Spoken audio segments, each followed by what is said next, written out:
एक गरीब पिता अपने बेटे की स्कूल की फीस भरने के लिए पूरे शहर में भटकता रहा, लेकिन जब वह स्कूल पहुंचा तो प्रिंसिपल ने ऐसा काम किया कि वहां खड़े हर इंसान की आंखें नम हो गईं। गांव में रहने वाले श्यामलाल बहुत गरीब थे। वह रोज मजदूरी करके किसी तरह अपना पेट पालते थे और अपने परिवार का पेट पालते थे। उनका एक बेटा था, रोहित। रोहित पढ़ाई में बहुत तेज था और हमेशा अपनी कक्षा में पहले नंबर पर आता था। श्यामलाल का सपना था कि उनका बेटा पढ़ लिख कर बड़ा आदमी बने, ताकि उसकी ज़िंदगी उनकी तरह गरीबी में ना बीते। लेकिन एक दिन रोहित बहुत उदास होकर घर आया। उसने धीरे से कहा, पापा, कल स्कूल की फ़ीस जमा करने का आखिरी दिन है। अगर फ़ीस नहीं भरी तो मुझे स्कूल से निकाल देंगे। यह सुनकर श्यामलाल की आंखें भर आईं। उनके पास उस समय फ़ीस के पैसे नहीं थे। अगले दिन सुबह सुबह श्यामलाल काम की तलाश में निकल पड़े। उन्होंने पूरे दिन की मजदूरी की, किसी से उधार मांगा और आखिरकार बड़ी मुश्किल से फ़ीस के पैसे इकट्ठे किए और स्कूल बंद होने से पहले थके हुए कदमों से किसी तरह वह स्कूल पहुँचे।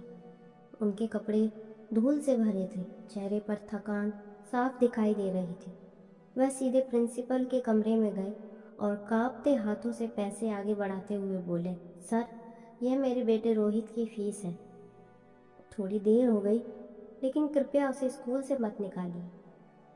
प्रिंसिपल ने पैसे देखे, फिर श्यामलाल की ओर देखा। कुछ देर वह चुप रहे, फिर उन्होंने धीरे से पैसे वापस श्यामलाल के हाथ में रख दिए।